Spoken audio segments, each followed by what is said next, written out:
Welcome to the Wealth Genius Podcast, brought to you by the Expand Wealth Real Estate Fund. Expand your wealth by investing in apartment buildings.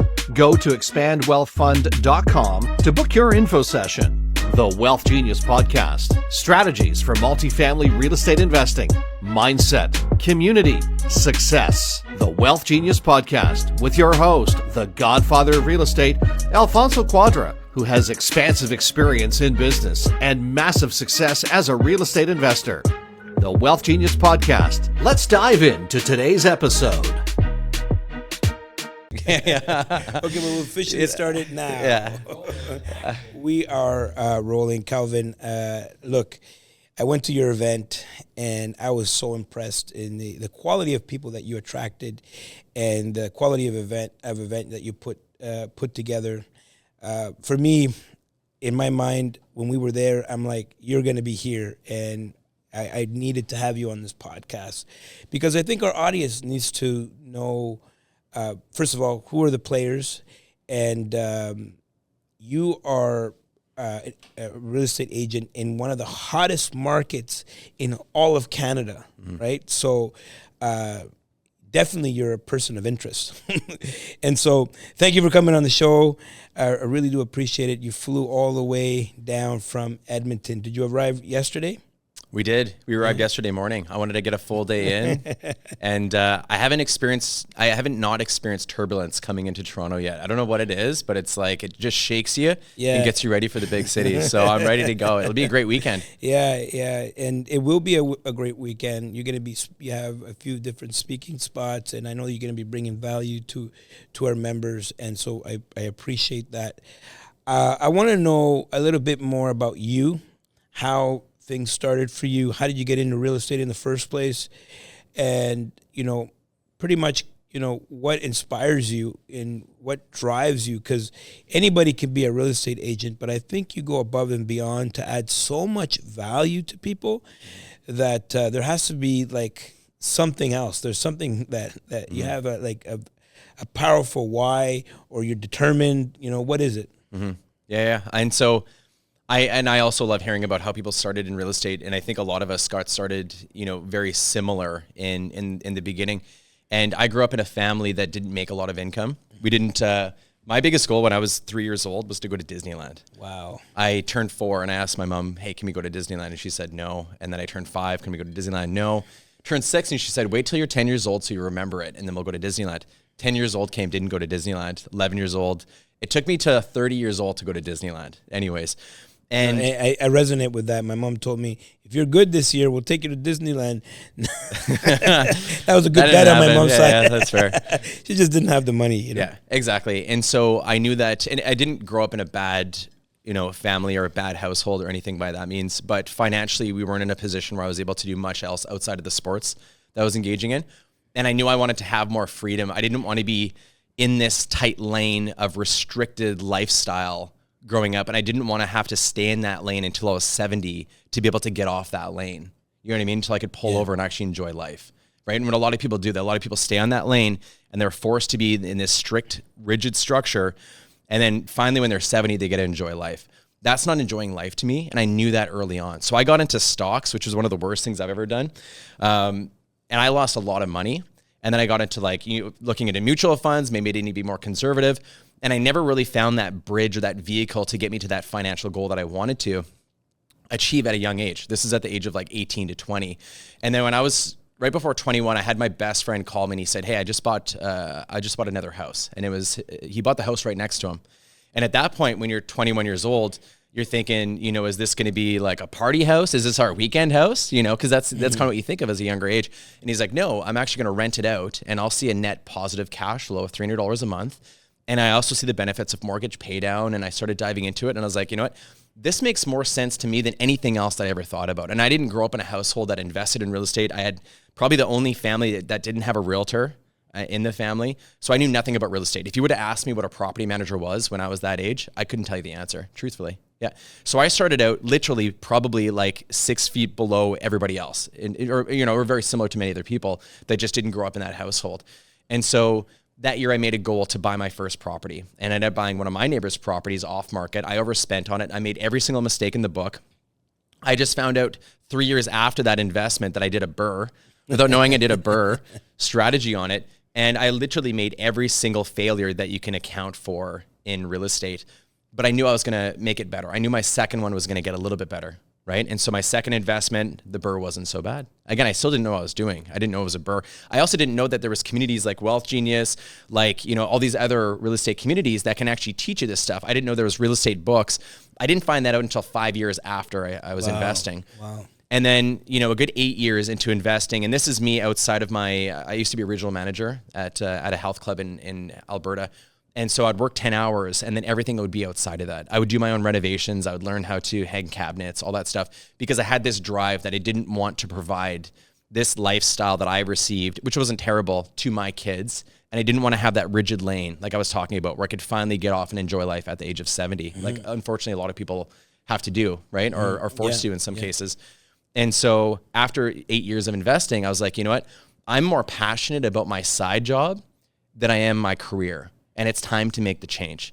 So I banked my vacation for an entire year, which allowed me 6 months of float getting into real estate, because we know you don't make money like that on your first day. It's not, you don't get a paycheck after 2 weeks when you're in real estate, especially as a realtor. You have to produce, but it takes 2, 3, 4, 5, 6 months sometimes to get your first transactions. And so I was lucky enough that I got my first transaction within my first 45 days. Wow. And then it went from there. But it really came from the core of, like, I have all these mistakes under my belt. I've made a good foundation. I know what to do. And so I went right into the investment world. And then I realized after 6 months of being in the investment world as a realtor that this carries over to primary. Mm-hmm. There's a lot of people that buy primary homes that want to know it's a good investment, because a lot of times it's their second property and they want to get into their final home, and they want to buy somewhere that's going to be in a good appreciation zone, that's near good schools, that's good near infrastructure, that's going to help support the value of their home over the long term. Right? And what does the exit plan look for them? So I was like, hey, I actually have a bit of an advantage here where I can take the investment world, help the primary, and it's been fantastic. It's completed, you know, it gives me a competitive edge, you know, especially early on in my career. And so that really helped fast track it. And then from there, I just noticed that there was lots of little voids. And I think this is something that you've done really well too, Alfonso, is you look back, and instead of looking at any industry from, you know, 50 feet away, you really got to get in the helicopter, go 1,000, 5,000, 10,000 feet away, and look at voids. Mm-hmm. What are some of the voids that are missing in the investment community? There's a lot of people that are still like what I was like when I was 21 that don't have any idea that there's communities like this to help support you. There's coaches, there's lots of books. I mean, it's kind of crazy now in a day to think that there's not that, but I mean, there are some people out there that just don't know what's available to them. Mm-hmm. And so that's why we've created, you know, conferences like Recon. That's why we do a lot of investor events. That's why we fly all over Canada to help support and educate investors. And we don't charge for the education. We generally just want to help. And if you choose to use us at the end of the day and invest in Edmonton, then fantastic. Mm-hmm. But I come from the fitness industry of helping people. And I think naturally you just like helping people as well. Your battery gets charged by helping people. I feed my soul. That's right. Mm-hmm. You can sleep better at night if you can help one or two people during the day. It doesn't matter who it is. It could be talking to the Starbucks person. They can ask you, hey, can you tell me about home prices? Yeah. You know, if I can help them and give them a good tip, I know that I'm living my life's purpose, and I truly feel like I'm on track. Yeah. I could see that, you know. There's a lot of realtors out there, but not everyone's going to want to put in the time or the investment to put on a conference, right? And I know how much work that goes into it. I mean, you know, we put on 2 a year, and some people say, Alfonso, you're crazy. Usually conferences are once a year. You know, we do 2 a year, and it's because I want to give massive value to our community, and I think you're that person as well. I mean, all the work, all the thing that went into Recon, like I was telling you, like I could see how much work went into it and how much you care.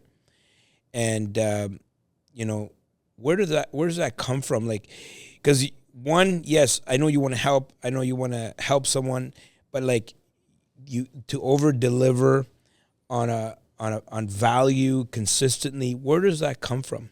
I think you said it. It's like you got to figure out what feeds your soul, and everybody's different. Right? Like everybody's different. Not everybody's going to get the same fulfillment that we get in a day. But I think you need to try and test out and figure out what you feel like your purpose is. And you need to reflect to figure out where you're the most grateful. You know, where are you able to use your superpowers or your strengths?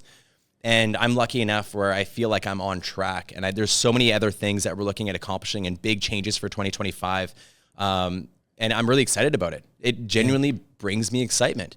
Yeah. And if it didn't bring me excitement and it brought me exhaustion and it brought me these negative feelings, then I knew that maybe I was off track. You know, I use the idea of like being on the highway and you have the rumble strips, right? And life gives you rumble strips, and rumble strips are like excessive stress, lack of sleep, lack of energy. So when you're feeling the rumble strips, sometimes it's a reminder to get back on track. What's your end goal, right? What's that North Star? And get refocused, because everybody is going to hit the rumble strips. Well, sometimes I was going to ask you that, you know, it looks like you're like, you know, highly engaged and like really care about your business. You have a team, you have this, you know, Recon Conference, all of these things that you do. But I look at you, you look like in good shape. You know what I mean? So you obviously have not put health on the shelf in exchange of building your business, which I know a lot of people do. Is that what brings you energy? Is that like a priority for you? And how do you, for the people that are listening, how do you continue to make it a priority in your life? I can tell you honestly, in the last 3 months, I haven't been putting it as much as a priority, but the last 2 weeks I have been, and it actually took a serious chronic injury for me to get back on track, where I couldn't walk for 3 days because of back pain. Literally 3 days. So you're one of those guys that can take 3 months off and you still look like... I mean... you know what I mean? Because you look like... I got, you know, this is my 3 months off. I actually paid Dan the videographer to edit my appearance. So it's just a filter on here. So if you see me in person, I don't look like this. He put a filter over me to give me the, you know, the Iron Man body. So thank you, Dan. No, and it's a reminder that it's easy to get off track. I have 2 very energetic dogs at home, and if I don't walk them first thing in the morning and when I'm 6 p.m., I pay for it. Wow, I pay for it with them running around the house and destroying stuff. Yeah. So they force me to stay athletic. And honestly, my body breaking down and having 3 days of not being mobile. You would look, if you saw me in a parking lot from behind, you'd think I was 100 years old on how I was walking a couple weeks ago. Mm-hmm. And that was my body's reminder of, hey, you better get back on track. But I think it's important, like, now that I'm getting back into it, and again, it was like 3 months there where I went off the rails, and I'll be honest, like, I'll be vulnerable, right? It's times in life where you get really busy, and sometimes the things that help with your energy get put on the back burner. And then things like this are a reminder to get back on track. So it absolutely does make a big, big difference. You have to prioritize yourself. If you don't take care of yourself, how the hell are you going to take care of someone else at the end of the day? Exactly. I believe it. I want to change gears a little bit. I want to talk about Alberta, you know, the hottest market in all of Canada. And where do you see the market going? And what are some of the trends that you see in Alberta? You know, and what's some of the best markets that you see? Mm-hmm. I do believe there's lots of runway left. Right now, we're at 2%, slightly less than 2% for vacancy, and so it technically puts us in a housing crisis. Right now, it is hard to find a place to tenant, you know, or it's hard to find a vacant unit. Mm-hmm. They think it's going to take about 4 years to be able to catch up with creating enough housing to supply the demand. Now, if migration continues at the same rate, and we've been seeing some record-breaking numbers with population, Edmonton's one of the fastest-growing cities in Canada. Wow. And there's a lot of people that are continuing to come in, and Edmonton's creating this infrastructure like additional transit, additional communities. We're not next to the ocean, so we can sprawl out. We can sprawl out northwest, east, south, and accommodate that. And one thing the city's done really well is they've allowed less red tape so we can build at a much faster rate. So when it comes to like development, God bless Alberta. Let's go. It's been really good. Honestly, it's the best I've ever seen it. Yeah. In respect to the numbers that you can achieve. Well, you guys were in a recession for a while, right? Yeah. Well, we're known as very flat in many cases, right? And we'll see little dips, but we're very in the most part, we're pretty consistent. And, there was, a good 8 years where we didn't really see, we were just good. We were just like, you can buy a house worth $400,000 and you can expect $400 of cash flow. Now you can buy that same house for maybe $430,000 and expect $700 in cash flow. So it's the numbers, it's like a perfect beast for investment right now because interest rates are on a decline. I do expect if I were to look through my, my magic 8 ball, that we're going to probably see another rate reduction. And I think we're going to maintain probably some kind of consistency going into 2025. Rental prices, I do think, are going to marginally go up a little bit, not too much more. And it's going to offer investors that much more of a return. And because the city's trying to catch up for the demand, the developments that we're seeing, and especially with the MLI Select program that's offered to investors now, where you can literally pay 5 or 7.5% down on a 6 unit, 8 unit, 10 unit. We're selling a 38 unit right now. That allows investors that normally would never be able to consider a commercial building because they have to put down 25 or 30% depending on the performance of the building. They can now put 5 or 7.5% down. The demand in that sector is massive.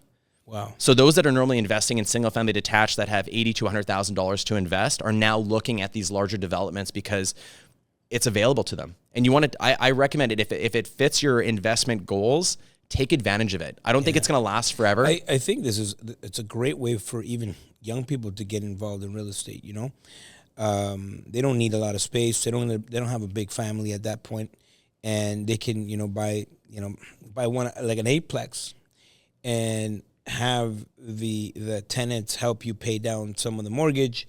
You live in one of the units, and you build up equity while you still have your career, and eventually get your dream home or whatnot, and keep that asset. Borrow the equity out and buy your dream home. So you can absolutely house hack it, where you live in either the basement or the main floor, and what you're making off of the other 7 units, if we're referencing an 8-plex, will pay for. It'll subsidize all your expenses. You can essentially live for free. Imagine that. Wow. I mean, I think more than ever, it's a great way to start, like a small family, right? That's right. How many people right now, home ownership, I think, is at an all-time low, right? I think less people are wanting to own and more people are wanting to rent. Because they see it like a big monster, right? Like they see like 400, 500,000, 600,000. In some cases, in some places in Canada, you'll see like $1 million, right, for a starter home. Like for someone that is 22 years old, you're thinking to yourself, like, that's unattainable for me, right? I bought my first house at 21. And, I remember my down payment was about $10,000. And that's like, to me, to have to come up with $10,000 at 21 years old, I was like, whoa, that was like the world to me. Some of these young people would have to come up with $100,000 to get into the game. That feels like it will never happen for you, right? And you can see how a lot of young people today just simply exclude themselves from the conversation.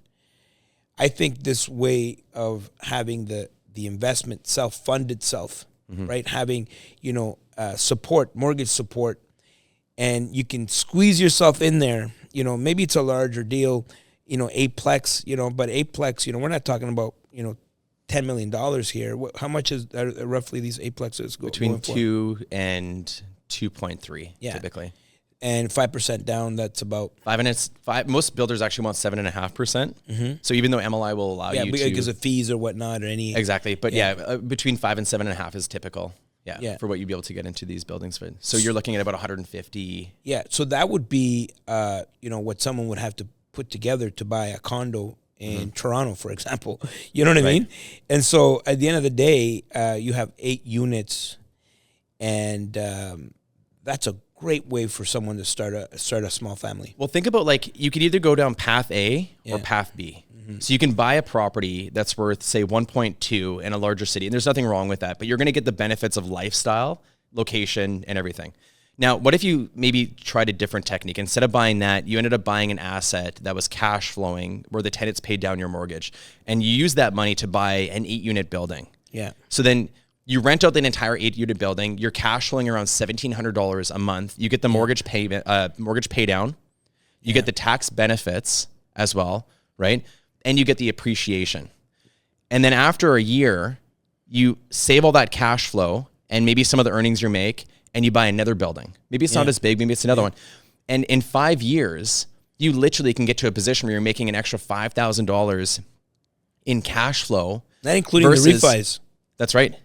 So you could either be in plan A, where it's all about lifestyle, and there's nothing wrong with that, right? I have friends that are like, I don't want to invest. I'd rather just buy this really fancy penthouse. I just want to enjoy it.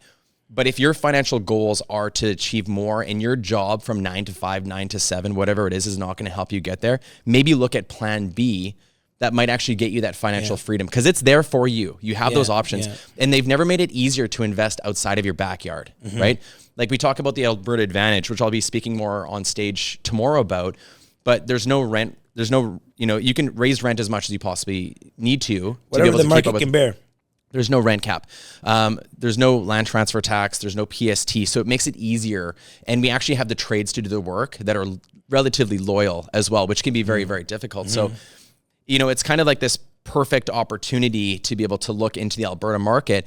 And the one thing I like the most is, depending on your appetite, there's something there for you. Whether you want to get into a townhouse that's only going to cost you, say, $30,000 to be able to get in, because you can get townhouses for $120,000, right?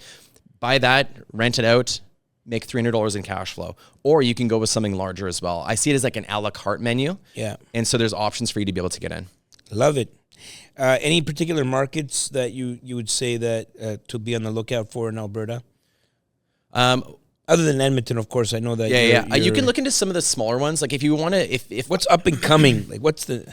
Yeah, I mean, you can look at some of the, when Edmonton gets to the point where it seems unreachable, start looking at the smaller towns outside of it. You can look at Beaumont, you can look at Leduc, Spruce Grove, Stony Plain, Fort Saskatchewan. That's traditionally what happens, is like a larger city, you look at like Toronto, when it becomes unaffordable, what do people start doing if they want to invest in that area? They start looking at, what are some sub-towns that are, relatively close that can achieve similar investment opportunities. The only thing that if you're investing in these smaller cities, you really need to look at the longevity. What's going to create that consistent population demand that's going to help that investment not only look good today, but in 5 years? Because your investment today can look really good, but you need to make sure that you're doing your due diligence to last through the ebb and flows of real estate. How many market cycles have you seen? Many. I've been investing since 2000, right? So you're going to be, you're going to see like what is great in a hot market. And as Patrick France always talks about, like you're a genius in a hot market. Everybody is. But let's plan for what if the market turns. Is your asset still performing, and do you have the ability to exit because it's still an attractive asset, right? So whenever you're investing in these smaller towns, you might see higher cap rates, which you will. You'll see better returns. You'll see lower entry prices. But in 5 years, is that city going to still be there paying you, or are you going to be left with an asset that you cannot sell? Yeah. Right. So it's important to still do your due diligence, because it's very easy to make money in markets like today, but in which are the up and coming markets? I tend to stay close to a major market. So any secondary or tertiary market that is outside of that's supported by a major market like Edmonton, Calgary, I know that there's going to be growth there because the cities are going to grow out. Absolutely. And a lot of people have been focusing, on Red Deer as well. I haven't invested in Red Deer. I'm still, heavily focused on Edmonton and surrounding cities, surrounding municipalities. Red Deer's pricing is going up, but Red Deer's right between Edmonton and Calgary. So a lot of people like that market too. Well, they've been talking about that train for years. I keep, there's always whispers of it, ever once in a while. One day they'll build it. One day they'll build. I'm excited for that. That is a boring drive. Edmonton to Calgary is exhausting. It is terrible. If I could just get on my laptop, watch a movie, work, get on a couple Zoom calls, way better. It's good. Well, Calvin, thank you for coming by. I always want to leave the audience with something inspirational from you. What are some, what's your mantra or something that you live by? I would say, and anyways, unplanned, completely raw. Everyone's journey is authentic, and everyone's going to have pitfalls. Everyone's going to have challenges. Everyone's going to wake up and ask themselves, why am I really doing this? Right? Whether it's because they're getting a bunch of tenant phone calls, whether your investor on a deal drops out last minute before you're supposed to close. Everybody has to deal with different versions of adversity. Just know that it's your story and nobody can take that from you. And that adversity will strengthen you as an investor and maybe even put you in a coaching position to help others down the road. So I actually encourage it. Lean into the adversity because it's going to help strengthen you and build character and grit in the long term of your investment journey. Perfect. That's a great way to end the podcast. Thank you for coming on the pod. Alfonso loves you. We'll see you at the top. Let's go. Thanks, buddy. That's great.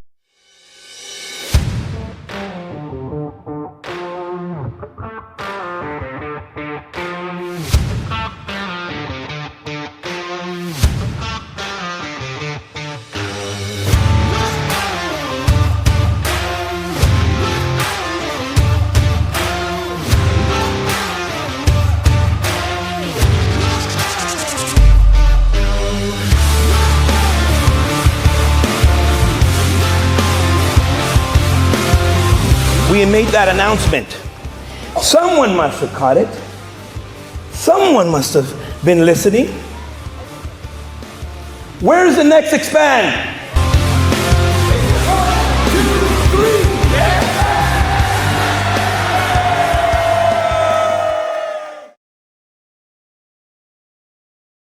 Thanks for listening to the Wealth Genius Podcast, presented in part by Expand Investor Conference, this May 16th to 18th in Edmonton, Alberta. Get your tickets now at wealthgenius.ai/expand, and we'll see you at the top.